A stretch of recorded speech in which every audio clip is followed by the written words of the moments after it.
Hi, and welcome to Frenchwoods at 50, a celebration of a camp past, present, and future. I'm here with Jana Bernard, camper, counselor, and professional. My name is Stephen Beer. I'm an entertainment attorney, former camper, and a parent of 3 campers. And we're here to discuss and celebrate Frenchwoods with its founder, Ron Schaefer, and his daughter, Beth Schaefer. This conversation today is presented by the Florence Belsky Foundation, and we are so excited to be talking to you about Frenchwoods, a sleepaway camp that is a performing arts camp and so much more in Hancock, New York, and most importantly, a place that we all have called home. Today's discussion will be a 2-part series.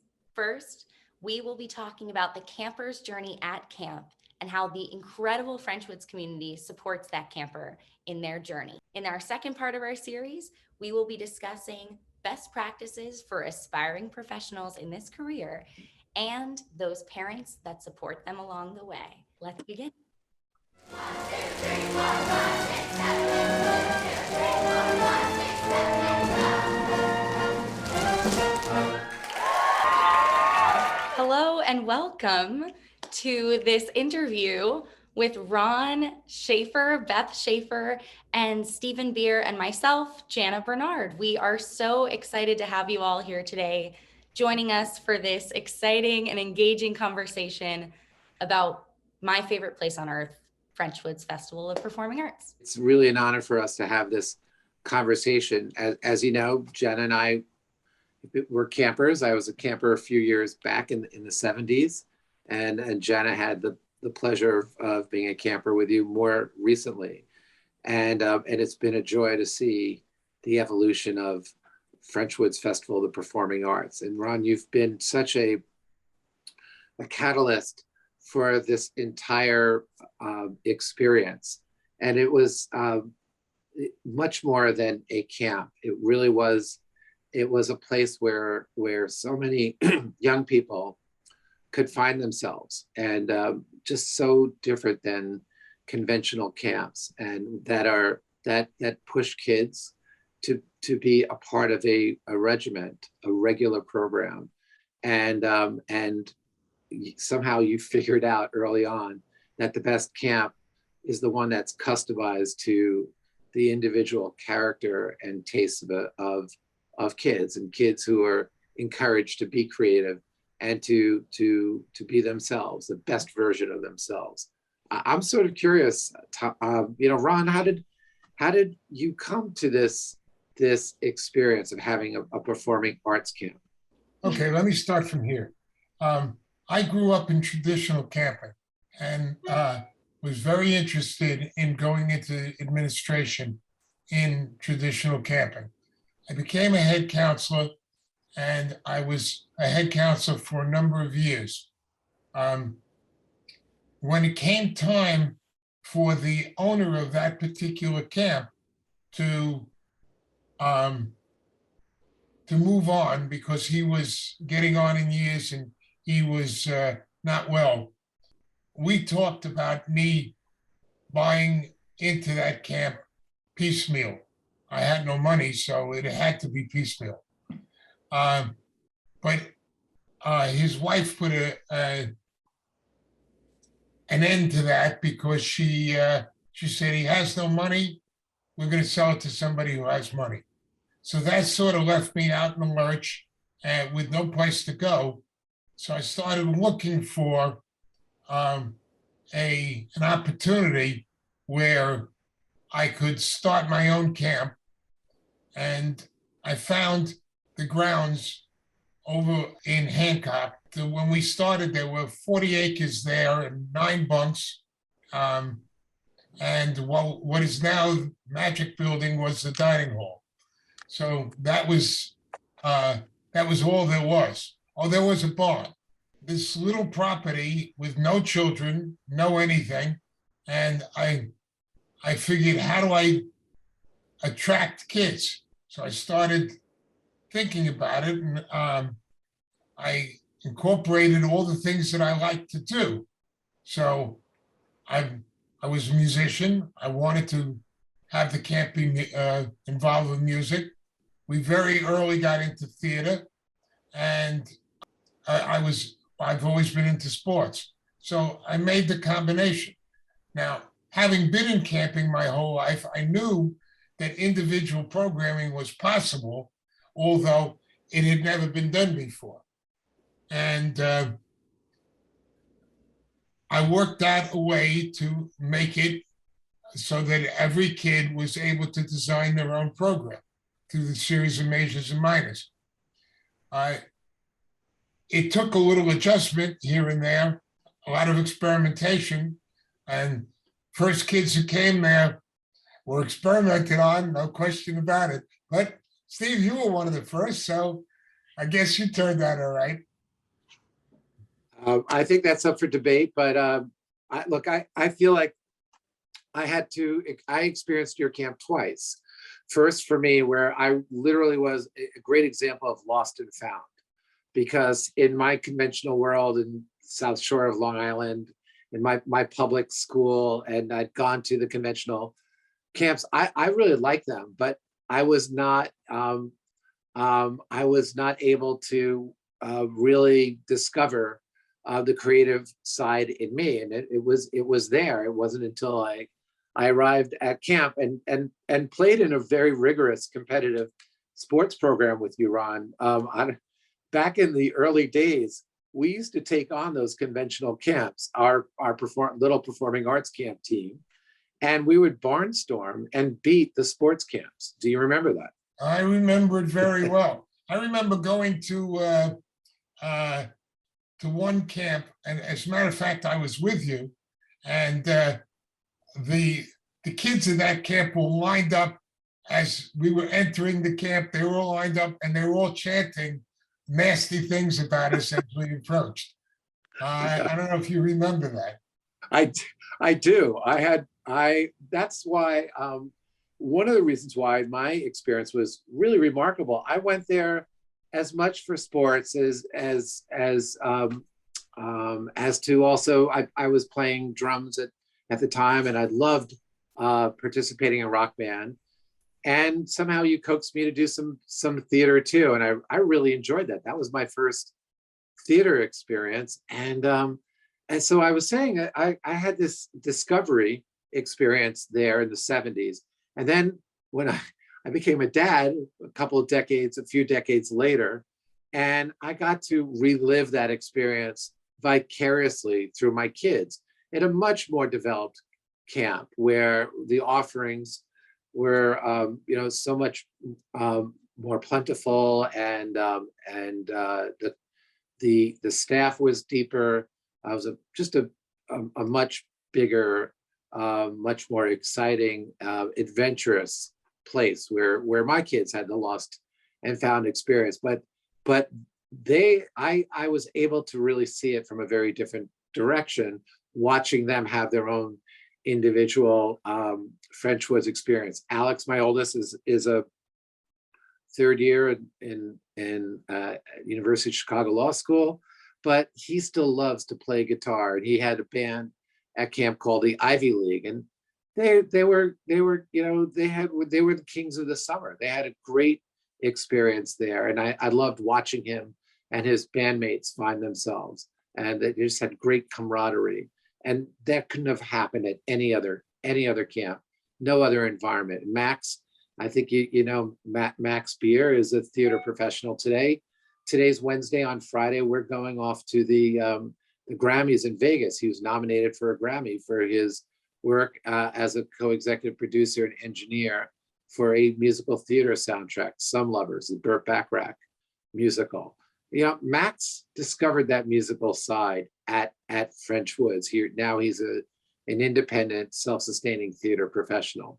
And then my youngest son, Gabe, he really had a great time with video and sports. He had a completely different experience there. But one thing that's in common for all of them is that they learned a lot there. They discovered things about themselves, but they made great friendships. And their best friends really come out of their experience at Frenchwoods. And I bet, Jana, you could speak volumes to that.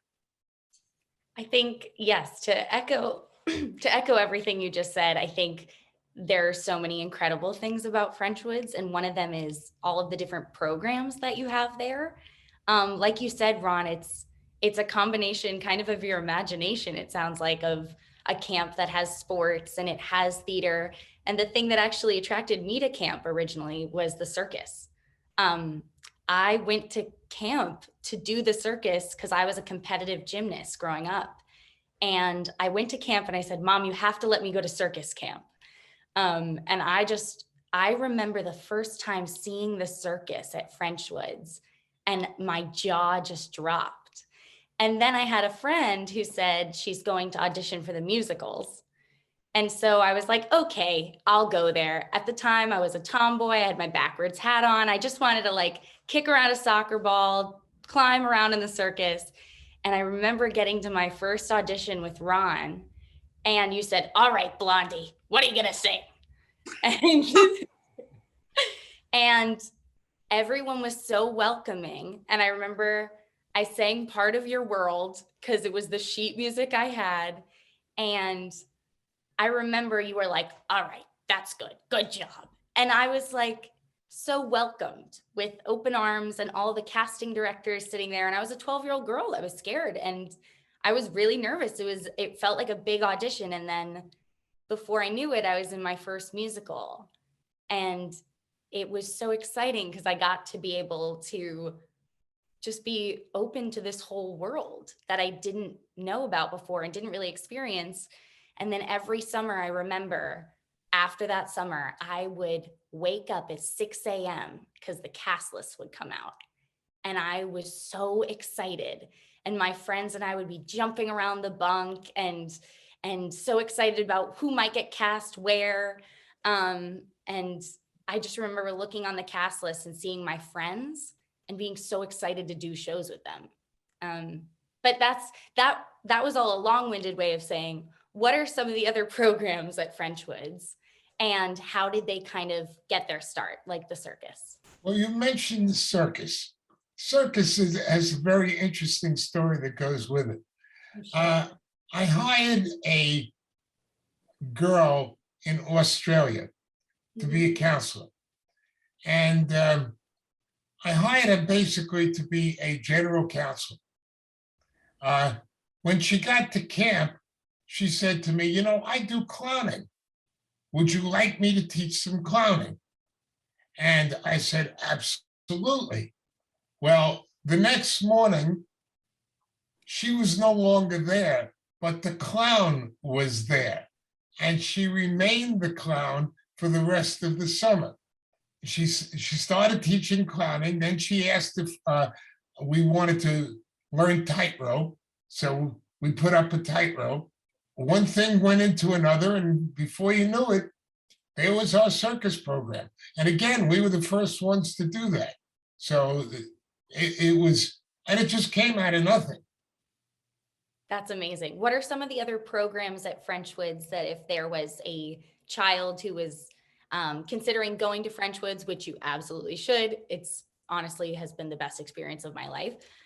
What are some of the other programs in addition to our theater program and sports and circus that how we make a child feel included in our different programs?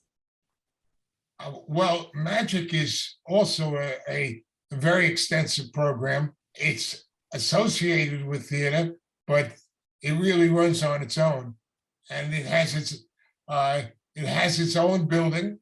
The old dining room has been converted to be used for magic and just for magic. And we've got our own theater in there, and you've got classroom after classroom, and we hire as many magicians as we can get our hands on. I love that. I also remember at camp was where I learned to water ski too. So in addition to learning Sondheim in the morning and doing Shakespeare in the afternoon, I was also waking up and learning to water ski. So we have this incredible waterfront at Frenchwoods, and also the visual arts program is incredible. And then I also got the opportunity with a lot of my friends to audition for the improv troupe at Frenchwoods. And that was one of my favorite experiences. I remember I had my first improv class at Frenchwoods, and now I work at Saturday Night Live. And I don't think I would have learned everything that I needed to learn in my career if I hadn't gone to Frenchwoods. My next question for you, probably Ron, is how does Frenchwoods differ from other sleepaway camps? We've talked about this a little bit, but this is also a question for Beth, of course. Beth, you want to take it? Well, I mean, our whole philosophy is about offering the areas of interest up to the level of interest of each individual child. So, while we're known for the performing arts, Ron talks about the inception of the circus program. Let's talk about how we started our cooking program. And it's because we had actually the parent of a child who really wanted to come to camp and start a cooking program. And eventually we relented and said yes. And now we have a huge cooking program at camp with a dedicated space, with multiple, all of the goodies that you need. Multiple stoves and a classroom setup so that there's the central location for the teacher, and the kids are able to form groups in a classroom setting. And, it allows some of the kids who may not be Jana Bernard. It gives them something that lets them stand out and really shine and find their passion, which may not be what you expect. And we'll have kids who come to camp for music that end up on stage, that, spend their time up in the stables in horseback riding.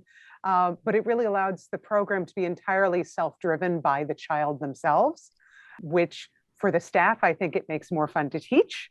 And I think that for the kids, well, what an opportunity. You really don't get that anywhere in life ever. And they really get to pick exactly what they want to do each and every day, each and every period.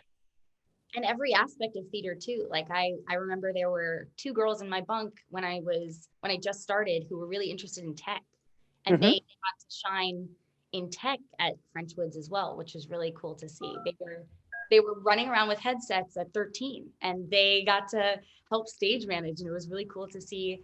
Absolutely. I had a 13-year-old call my show as the stage manager a few summers ago because she had shadowed the staff stage manager for 2 sessions already. And, she actually had come off of a Broadway tour, but because she had been double cast on the tour, she spent a lot of her time in the booth. She was really interested in this stuff. She still did a show at camp. She still, hung out, and I think she was a horseback riding kid too. But in her afternoon, I guess it was in her morning, because she was a younger child, so her rehearsals were in the afternoon. In the morning, she would come to my rehearsal every single day. She took all the notes. She knew exactly what was going on. And the staff member stood next to her the whole time and really allowed her to have that experience of being the person in control and able to call that show and have that experience. And it was wonderful. And she was super successful. And I'd hire her in a minute. She was awesome. Whoever She's you still are, not quite old enough. ready to hire you. She's still not old enough. When you get there. So I guess my next question then is, where are former campers now who went to Frenchwoods and had all of these incredible experiences, and where are they going on to work and use those skills that they learned at Frenchwoods and then apply them in those settings? I think that you have a wide variety of professions that have come out of Frenchwoods. I don't think that any of them, though, have totally lost their love for the arts and their individuality. So, look, the one that comes to mind is Josh Baumfeld, who went to camp, was totally into sports, and really not interested in anything else. And I talked him into taking up the saxophone. And he went from that to learn all the reeds. He wound up playing high school football, quarterbacking his team, but he also played in the stage band in high school. In college, he did the same thing. And Josh is now a surgeon who does orthopedics. So, but he's never lost his feel for everything else. Okay, so my question for you, Beth, is Frenchwoods taught me so much, not just about the performing arts, but about life. And I think that was the best part of growing up at Frenchwoods, was that it wasn't just teaching me how to be a great performer, it was teaching me how to be a good person. Mhm. So I would say, what does Frenchwoods do to create a safe environment for all of its campers? And what are some of the core values of Frenchwoods? So, Isaac often says in our orientations and when he's talking to new families, we're an environment that doesn't just tolerate differences, we embrace them. And one of the coolest things I think about camp is that when we'll take a family on a tour, oftentimes we'll stop a random camper on the path and ask them the question so they can answer for the family. What do you do at camp? What are you excited about? And the child inevitably will tell them, but they also look at that new child and say, what are you excited about? What do you do? And there's no requirement for the kids to be into the same thing. They just assume that you're passionate about something, and that passion about whatever that is the thing that makes you cool at camp. And that is very much not what my experience of high school was. So to have a place where that is simply true and where kids can kind of do the thing that they're excited about with no negative repercussion socially is a really special thing. And, we try to really foster an environment where the kids are rooting for each other, where, part of being a good Frenchwoods audience is knowing that you're probably going to be performing tomorrow. So let's support the performance today so that they support me tomorrow. And that's kind of the vibe. That's what we're going for. And I think that's hopefully what the kids experience. I love that. And it's so true. It's so true. I would be coming back to the bunk and I'd be taking off my soccer cleats from playing in a game, and my friend would be taking off her dance shoes, and we're all cheering each other on. And I think that's the most beautiful part about Frenchwoods. And I met so many people who are so different than me. So at a very young age, I was being taught that exactly, that your differences should be valued and celebrated. And that was something that was so authentic and true to Frenchwoods' core values. Beth, how do you manifest that from the top down?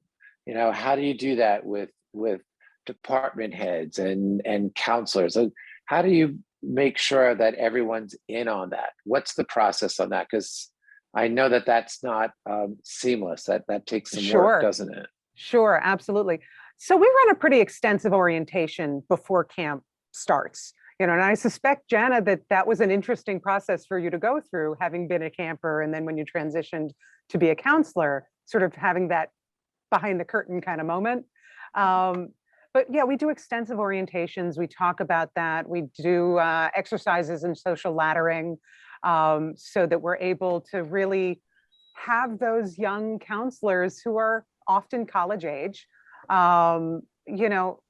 really understand how the kids feel, and we'll bring up examples, and we'll, and they're experiencing a lot of that in their own daily lives. So when you bring up the conversation, that manifests in behavior.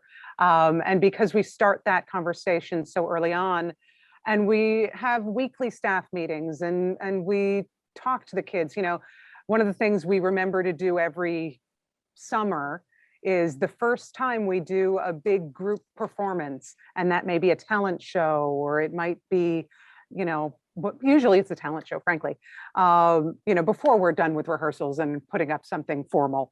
One of the things we talk about is what is a Frenchwoods audience, and what are the things that we value in this community. And And so as we start in that way, that builds on itself.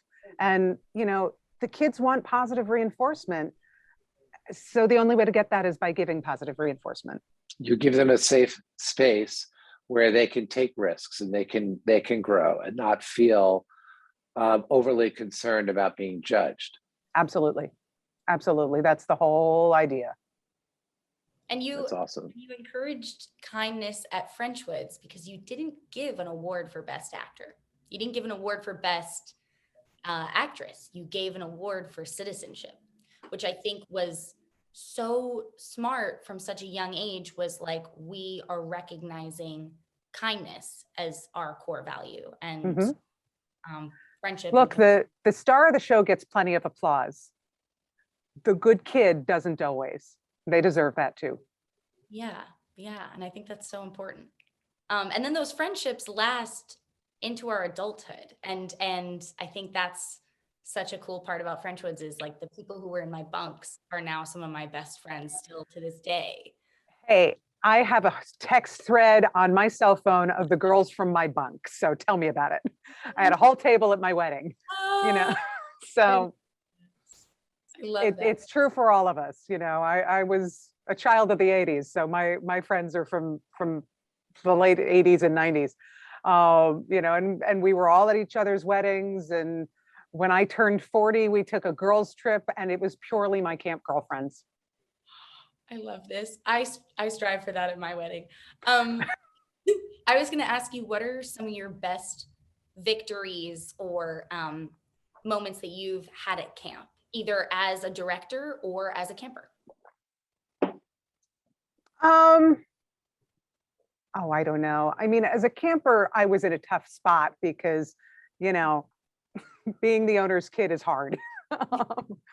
You know, so people kind of expect you to be whatever it is they expect you to be. So I got a lot of, you know, wow, you're really just so nice. I thought you wouldn't be, from kids at camp, which is a weird path to walk as a child, you know, but, you know, and now I look at that with my own son, and he's such a nice kid. And I think that really helps.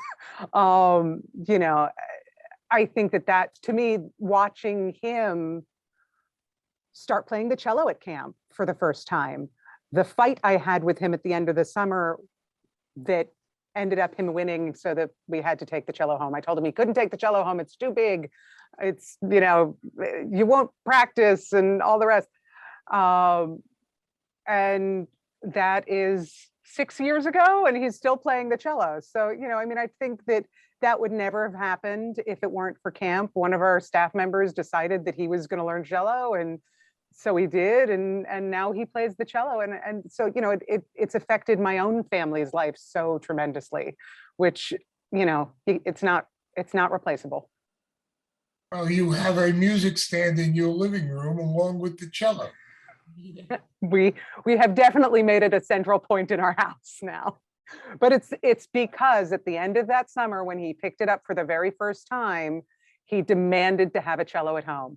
You know, and maybe it's a little reverse psychology, but honestly, he really had a good time. He started learning to play in such a safe place where he could be silly and have fun, and it wasn't formal. I mean, honestly, at that point, he was about 5. You know, when you're the child of one of the people who run the place, you start camp early. But when he was about 5, that's when he started playing cello, and he loved it. He loved it because the counselors were nice to him, and it was fun. And so, you know, I mean, I think that, do I expect my child to grow up to be Yo-Yo Ma? I certainly do not.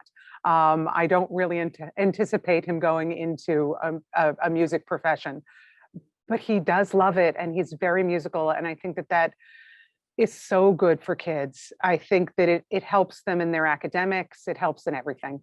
I am interested in understanding how you reconcile the come as you are, be your best version of yourself. We're not going to judge you we're going to embrace you with the fact that you have auditions. The kids come to camp and immediately they're being thrust into a stressful, competitive exercise. And I mean, you talk about, diving into the deep water. How do you reconcile this spirit of non-judgment and then have this rigorous competition, auditions for roles, and the anxiety that goes into that? How do you handle that? How do you make that a constructive experience? Because not everyone's going to get their dream part. How do you deal with that? That's certainly true. You have to realize, though, these are not the competitive auditions that you would face elsewhere. Kids are encouraged, they are aided. If they have any kind of problem, we will work with them right on the spot, or take them aside and let them try it again. It's not as competitive as you think it is. My favorite audition I ever saw was a little boy whose audition was so charming that they took him from the lower camp auditions and made him audition everywhere because it ended up being so charming. This was a little kid who just burst into tears when he was asked to audition. And he sat there with his counselor, and his counselor said to him, just tell me what song you know, we'll do it together. And, I'll be with you. I'll stand with you. I'll sing with you, anything you want. The kid chose a rap song. The counselor stood next to him and beatboxed the whole time. And that kid was hilarious. Ended up doing it for Camper Talent Night because he just gained the confidence because the counselor was able to truly, truly be with him every step of the way. And, he needed that. And the counselor saw it and did it and stepped up. And it was a great experience. I will tell you that auditions have gotten better in the last year or so. One of the alterations we made, look, sometimes necessity is the mother of the best inventions. And when you have to get creative, you sometimes come up with really great things. And with COVID last summer, we were trying to pod the kids a little bit more effectively. And, for those of you who have experienced a Frenchwoods audition process, it's a little bit chaotic. And so to sort of avoid that, we had the kids come through with their cabins. They all did their auditions at designated times. It was really calm. It was super simple. There wasn't a huge audience to watch the auditions because they were all at designated times. And we did a sort of an altered callback process so that it was also, again, a much more stress-free experience. And look, why did we make those changes? It was for safety reasons, but I think we're going to keep them because I think it also allowed, look, it was a little harder for the directors to figure out casting that way because you had to have better initial notes, as the kids did their initial auditions. But at the same time, if you ask any kid who was at camp last summer, audition day and callback day was so much less stressful, which I think is the best thing, and who are we there for? We're there for the kids. It can be harder on us. And you got to remember too, there are a lot of kids who are going to take the stress right out of it. I mean, I remember seeing two 16-year-old boys doing a great audition on I'm a Little Teapot. So we get a lot of silly, which is great. It really sort of lightens the mood for everybody. And, we'll have the theater directors come in on choruses and do silly things. So, the kids feel supported and it's not so intimidating. Yet rejection is sadly a very big part of the serious performance world and ultimately professional world. And I guess that's part of the experience too, but it helps to have a soft introduction to that. It sounds like you're very sensitive to that. We really try to be. And, every child who auditions for a musical is going to be cast in a show.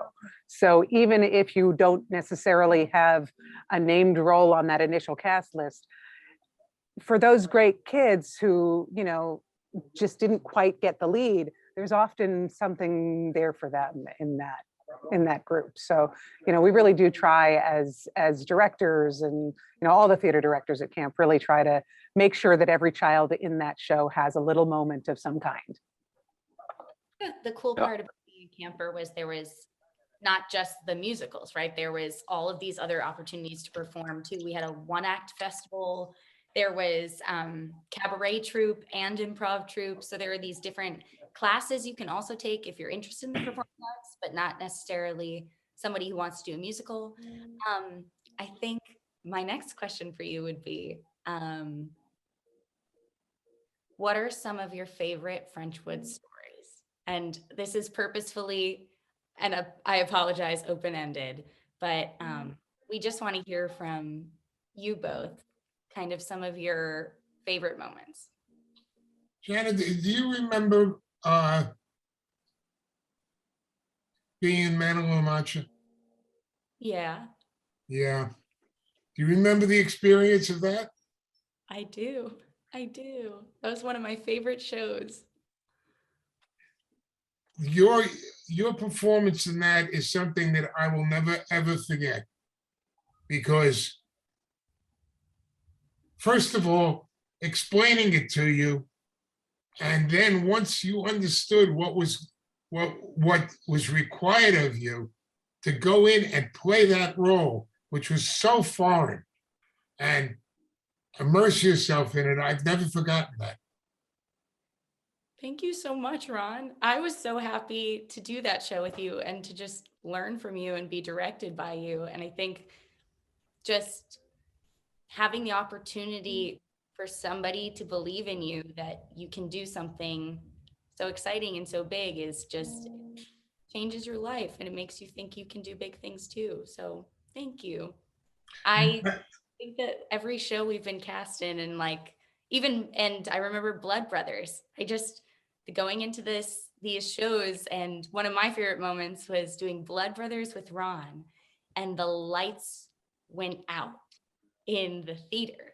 Yeah. And this kind of encapsulates Frenchwoods for me in a nutshell, with this show must go on supportive mentality. We were up on stage in the middle of a scene, and it was pouring rain, and the lights went out in the entire theater, and we were on stage oh my gosh, what are we gonna do? We're campers, we're 15, we had no clue. And then the most beautiful thing happened. The entire Frenchwoods audience got flashlights, and they lit the stage with flashlights. And I just can't think of something that epitomizes the Frenchwoods community more than their ability to shine light, even when there might not be any. And I think that was just the truest show must go on experience, and so true to who Frenchwoods is. Well, light By the in way, the darkness.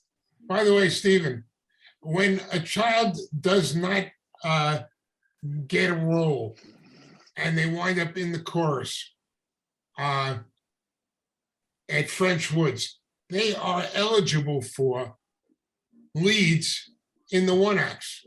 Because if you get a lead in one of the main shows, you are not eligible to get one in the one acts.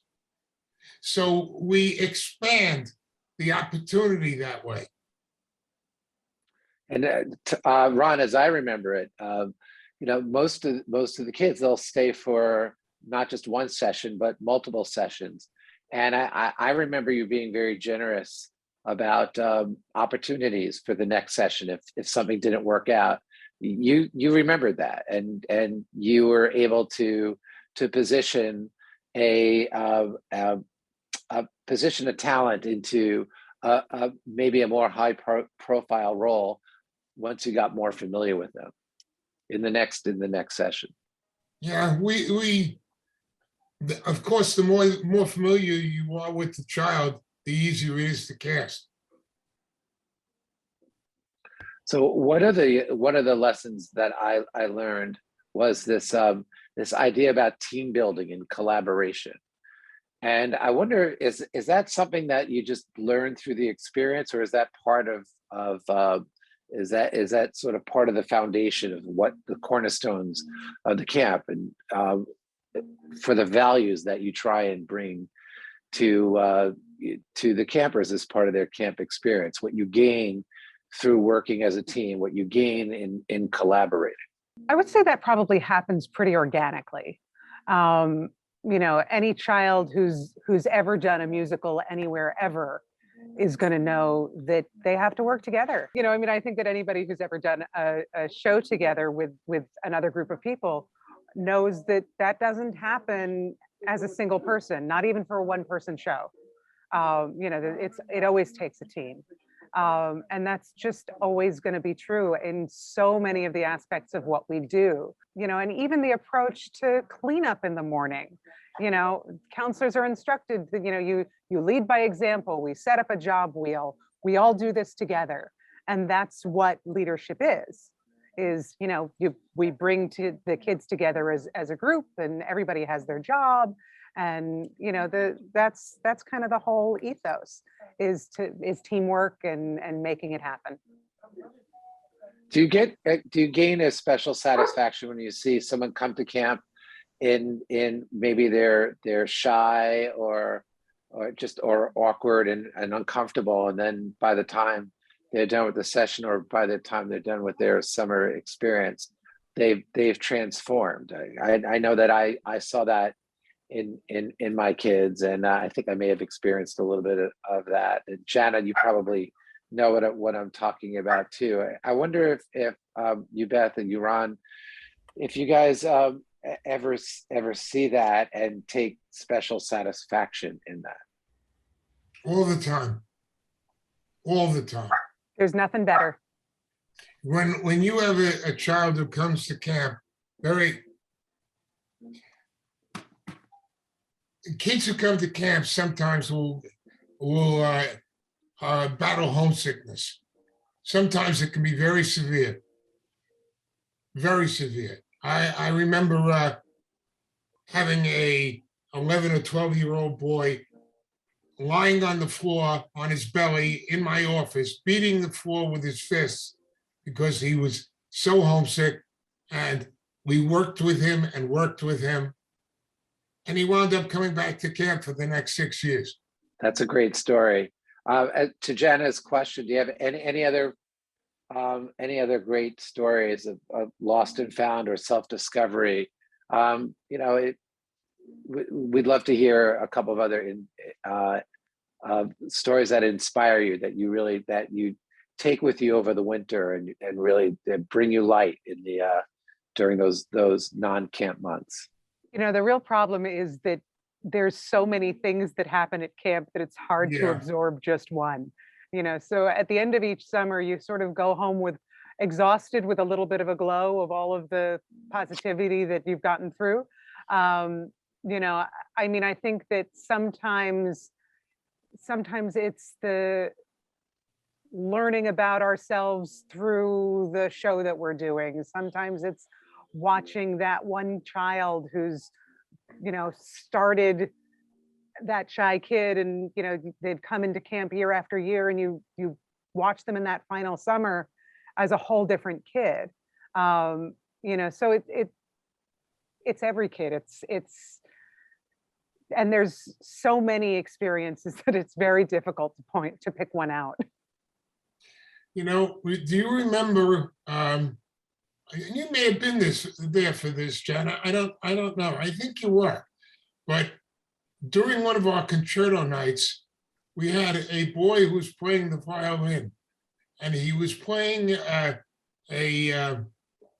gypsy rondo with all over the place, and right in the middle of the entire thing, one of his strings popped, and this poor kid was trying to take and do this elaborate gypsy rondo on 3 strings. And his sister was in the orchestra. And she got up and handed him her violin, which he had played before, so he was used to. And they switched, and he went on and finished it. It was an incredible sight to see. Absolutely incredible. I'll tell you another thing that I remember extremely well. We had Jason Robert Brown was up at camp and doing a solo concert for the kids. And he started doing the Old Red Hills of Home. The session before, we had done the show. And when it came to the part where the chorus was supposed to join him, all of a sudden, spontaneously, you saw kids stand up all over the auditorium and sing with him. He broke into tears. Jason Robert Brown doesn't break into tears easily. So, I mean, it was an incredible sight to see.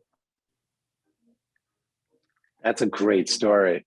I'm such a fan. I love his music, love his musical.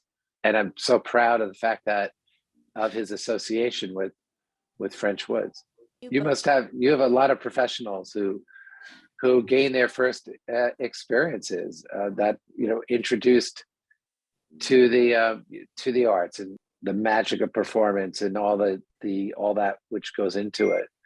And Frenchwoods was their first stop and where they got the bug. So I guess this is where I ask you, Beth and Ron, do you spike the bug juice there? Is there something that you put in the bug juice that gives people superpowers? I don't know, but it's a good idea. I just have to ask you, Ron, because it seems that I don't keep count, but my sense is that the boys seem to win sing an awful lot. So I want to know what's going on here. And Are they girls really won the last that 2 good? years in a row. The girls won the last 2 years in a row. No kidding. So is it becoming even, or is it just the tide is turning? I think that initially it was such a uneven contest to begin with.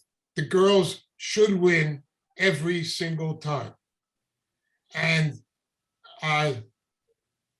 it made it so that the boys did not want to lose, and they really were able to get together and be more cohesive than the girls were, which is why it in the early years it went very strongly to the boys' side. But now it's started to even out because the girls have realized that if they don't get together and they don't work together, then they can't beat the boys.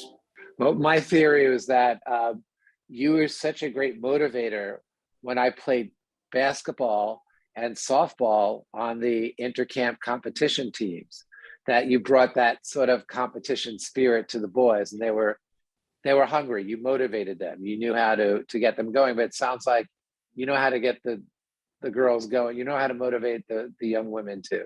Well, I think the girls have been highly motivated not to lose anymore. And it's a very hard job for the boys to beat them. But listen, even the last 2 years, the scores were out of thousands of points, they were under 10 apart. So, well, my last comment before we say goodbye and Jana will take us out is if there were a special category in the Tonys, we would give Best Performing Arts Camp to Frenchwoods Festival of Performing Arts, and we would ask you, Beth, and you, Ron, to come up on the stage and accept the award. Thank you. Jana? Ron and Beth, thank you so much for joining us today. And thank you, genuinely, thank you both so much for impacting so many of us in such a deep way. You've made us the people and the performers we are today, and we couldn't thank you enough. I can't thank you enough. So thank you both. And thank you, Stephen. And we hope you all enjoyed this interview.